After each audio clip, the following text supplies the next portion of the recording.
Tout savoir est-il un pouvoir? Thèse. Tout savoir donne à son détenteur un pouvoir sur la nature et une position de pouvoir dans la société. Antithèse. La recherche du savoir et la recherche du pouvoir sont deux attitudes incompatibles. Thèse. Tout savoir est un pouvoir.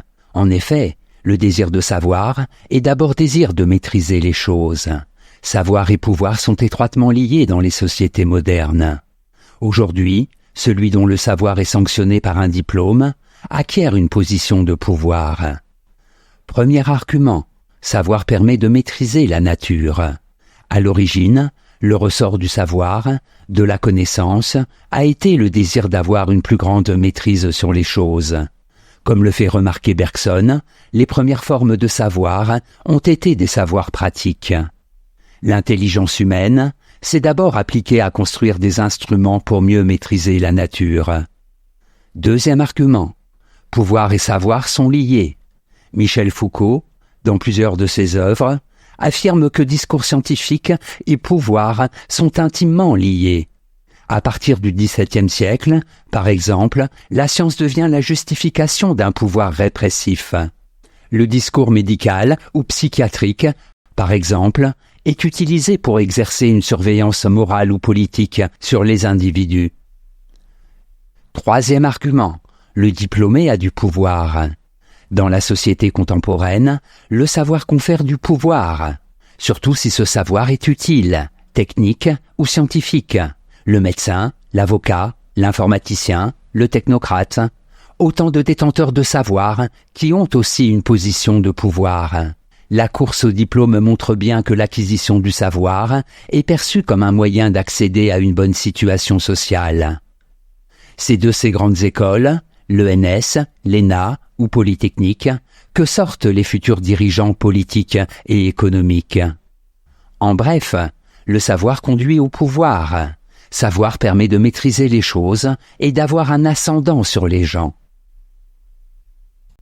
Antithèse. Tout savoir n'est pas un pouvoir. En effet, savoir ne suffit pas forcément à avoir un pouvoir sur les choses. Le goût du savoir et le goût du pouvoir sont deux choses différentes. Il est des savoirs désintéressés qui ne procurent pas du pouvoir, mais du plaisir. Premier argument, le savoir peut s'opposer au pouvoir. Pour Émile Durkheim, c'est l'opinion, dans la société, qui est la source de tout pouvoir. De la morale, des mœurs, découlent les lois et le pouvoir politique. Or, il arrive que la science découvre des vérités qui vont à l'encontre du pouvoir. Les découvertes de Galilée s'opposaient à l'opinion admise, qui était celle de l'Église. Le savant italien fut donc censuré. Deuxième argument, le savant n'a pas besoin du pouvoir. Il est rare que ceux qui se consacrent au savoir cherchent également à obtenir un pouvoir social. Le désir d'affirmer sa domination ou sa supériorité sur les autres n'a rien à voir avec le désir de connaissance. Sinon, on trouverait beaucoup plus de savants politiciens ou dictateurs. Savoir veut dire connaître la vérité. Or, la recherche de la vérité est souvent incompatible avec l'exercice du pouvoir.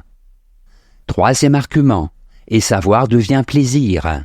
Celui qui étudie l'histoire de l'art par passion pour les formes belles, celui qui s'intéresse à d'autres cultures que la sienne, celui qui étudie le grec ancien ou l'art floral, le fait par plaisir, et non pour en tirer un quelconque pouvoir.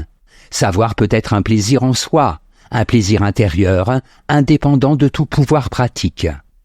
En bref, savoir et pouvoir peuvent s'opposer. Le savoir résulte de l'exercice de la raison, le pouvoir de celui de la force. Synthèse.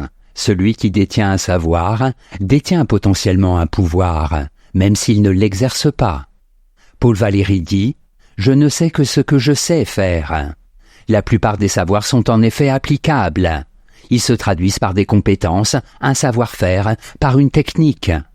Ils permettent d'agir sur le monde. Ainsi l'architecte qui construit une maison, le forgeron qui forge des outils, la sage-femme qui assiste une accouchée. Certaines formes de savoir sont valorisées par la société, ce qui confère presque automatiquement à leurs détenteurs un statut de dirigeant. Même s'il se consacre à la recherche fondamentale, le savant, par ses découvertes théoriques, exerce un pouvoir à travers les applications qui en découleront. Quant au savoir non technique, comme la science du bien, morale, ou la science du beau, esthétique, s'il ne confère pas forcément un pouvoir à celui qui les détient, il lui confère la sagesse, la satisfaction, le bonheur, qui sont peut-être plus importants que le pouvoir. Note et commentaire. Technocrate, on appelle ainsi, de manière péjorative, les fonctionnaires qui tendent à vouloir résoudre les problèmes politiques ou sociaux de manière technique, juridique, économique, scientifique, sans considération pour les aspects humains. Recherche fondamentale.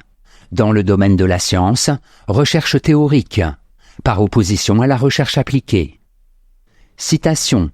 Il n'y a qu'un pouvoir, qui est militaire. Les autres pouvoirs font rire et laissent rire. Alain, le citoyen contre les pouvoirs.